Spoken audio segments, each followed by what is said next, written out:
Friend, સ્વાગત છે તમારું મારી ચેનલમાં. આજે આપણે બનાવીશું વ્રત કે ઉપવાસમાં ખાઈ શકાય તેવી બટેટાની સૂકી ભાજી. આમ તો સૂકી ભાજી દરેક ઘરમાં બનતી જ હોય છે, પણ આજે આપણે એકદમ સરળ રીતે અને નવા સ્વાદમાં બનાવીશું. તો ચાલો બનાવીએ. તો તેના માટે પેનમાં 3 સ્પૂન તેલ ગરમ થાય એટલે આપણે તેમાં અડધી સ્પૂન રાઈ એડ કરીશું. પણ જો તમે રાઈ વ્રત કે ઉપવાસમાં ન ખાતા હોય તો તમે સ્કીપ પણ કરી શકો છો. અને હવે રાઈ તતડવા લાગે એટલે અડધી સ્પૂન જીરું સાથે 1 પિંચ જેટલી હિંગ એડ કરીશું. અને હવે તેમાં આદુ મરચાં ક્રશ કરેલા એડ કરીશું. મરચાં તમારે તીખા છે એ પ્રમાણે એડ કરવાના. અને સાથે આદુનો 1 ઇંચનો ટુકડો લઈ મરચાં સાથે ક્રશ કરી લીધો છે તે એડ કરીશું. અને મીઠા લીમડાના પાન સાથે 1 મીડિયમ સાઇઝના ટમેટાને આ રીતે ટુકડા કરી લીધા છે તે એડ કરીશું. અને હવે ગેસની ફ્લેમ મીડિયમ રાખી 2 થી 3 મિનિટ માટે આપણે તેને સાતળી લઈશું એટલે ટમેટા છે એકદમ સારા એવા તળાઈ જશે. તો આ રીતે 2 થી 3 મિનિટ જેવું થઈ ગયું છે. ટમેટા પણ એકદમ સારા એવા તળાઈ ગયા છે. તો સાથે આપણે મસાલા પણ કરી લઈએ. તો અડધી સ્પૂન હળદર પાવડર અને સાથે અડધી સ્પૂન લાલ મરચું પાવડર એડ કરીશું. પણ આપણે લીલા મરચાં પણ એડ કર્યા છે એટલે તમારે તીખા જોઈએ એ પ્રમાણે લાલ મરચું પાવડર એડ કરવાનો.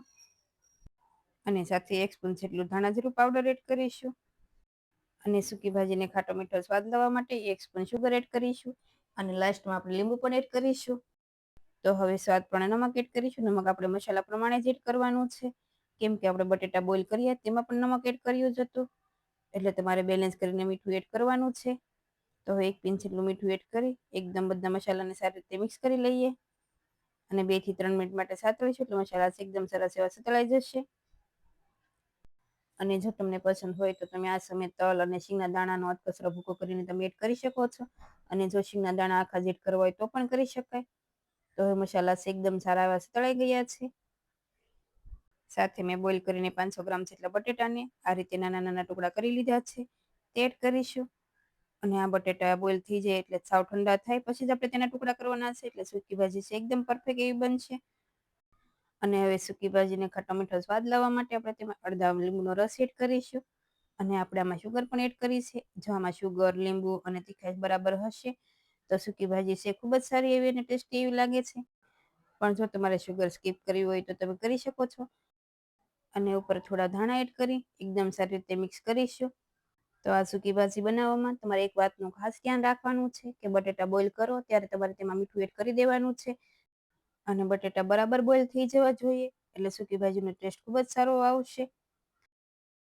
તો હવે એકદમ સારી રીતે મિક્સ કરી ગેસની ફ્લેમ સ્લો રાખી 2 થી 3 મિનિટ માટે થવા દઈશું. એટલે બટેટામાં મસાલા એકદમ સારી રીતે મિક્સ થઈ જશે. અને વચ્ચે એકાદ વાર તમારે ચલાવી લેવાનું. તો હવે 2 થી 3 મિનિટ જેવું થઈ ગયું છે. તો આપણે ઢાંકણ ખોલી જોઈ લઈએ. તો હવે તમે જોઈ શકો છો સૂકી ભાજી પણ એકદમ પરફેક્ટ એવી તૈયાર છે. તો હવે ગેસની ફ્લેમ બંધ કરીશું.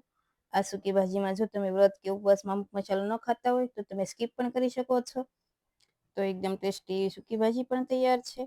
આ ભાજીને તમે પૂરી, પરાઠા કે થેપલા સાથે પણ સર્વ કરી શકાય. અને વ્રત કે ઉપવાસમાં પણ ખાઈ શકાય. તો એકવાર તમે જરૂરથી ટ્રાય કરજો. ખૂબ જ ટેસ્ટી એવી બને છે.